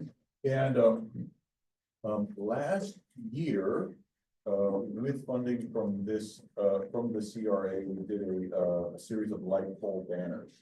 Up and down Collins Avenue, right around the band shell, with the days at the beach, nights at the shell, and the tagline for it. We intentionally designed those banners to be evergreen so that they weren't tied to a specific year, but it's all around driving economic, the community and the economy during the summer months. So I imagine those banners are still somewhere in a warehouse somewhere, and would love if this committee would consider, running a similar kind of program this year. We've already spent the money on printing the banners. It would just be a matter of putting them on first. Do you have the banner? No, my understanding is that the printing company itself has them. AAA. AAA, that's wrong. No, though I would like to keep going this as. So it's actually AAA that installed them AAA put and them takes up. them down. If you say that they still have, I wouldn't know if Burdette still has them, but they're the ones who put them up. Can we find out? if they have- Yeah, because I think that was actually super helpful. What usually happens to things like that? They get used once and then they get thrown away, or? I don't know. I heard The way about they're that. It seemed like a giant waste if that was the case. Sometimes people keep them for souvenirs, like when you see, like the Super Bowl and when Aaron, those things, people, they take them down and then they give them as gifts to people. I don't think anybody is. That shows like a Super Bowl. Have But a we band- never- a banner hanging over the bed. Like the boy. No, we have that, not personally, but I have all of it. So then, You could reach out to them, find out if they have them, and then reach out to the city and be able to come up with something. That was a great promotion. Great. Yeah. Cool. And then we also, as you were here when David mentioned about potentially doing the restaurant crawl, starting and ending at the bench. Oh, I heard the restaurant crawl. I didn't hear about starting and ending at the bench. That'd be Yes. fantastic. Yeah. Yeah, we'd be very, very happy. we'll talk about. Just, we have, with Commissioner Fernandez's office, we've been working on Operation Clean Water, together with the Pipe Island Sustainable Association. It's taking place next Monday, May 19, outside Parkview Island, in the Parkview Island Annex Park, which we call it, right beside the community garden and the kayak launch. And we're doing a community cleanup. We're hosting, hopefully a tour of the community garden. We're asking the community garden to open up between 6 and 7. We're also doing a live tree planting, a having tree that one of the island residents, longtime residents, has nurtured from a seedling. So please come. We're gonna have local small businesses supporting the events, such as cachitos and like fresh juices and stuff. So hopefully you'll see us. 6 p.m. Yeah. Chair, I have one more kind of complimenting what Omar was saying. Next Thursday, on the 22nd, we are going to be doing an opening ceremony for the Collins Park Workforce Housing. It's the first workforce housing development that the city's done. It starts at 10 o'clock. After the opening ceremony, there's gonna be tours of the building. It might be an opportunity for you to come and see, because I mean, as we're thinking about workforce housing for North Beach, just to see, what's been done and how. What's the it went. address? It's. right by 224 the- 23rd Street. It's Liberty Plaza. No, it's the one at Miami. Across from Miami City Valley. 23rd Street. The, 224 23rd Street. and the business model that they use for that is something that we're looking at using for the fire in which the housing pays down a bond and then eventually goes to fund some of the costs. It's a good opportunity to look. When is it, Heather? It's. Thursday, the 22nd. 22nd, May 22nd at 10 a.m. and then that's the ceremony, and then after the ceremony, there's a tour, things that We went on a, things that you like, or- things you don't like, I'd like to keep this, but it's, best practices, as I said earlier. We can get a, motion to adjourn. Motion. Go back. Probably over by now.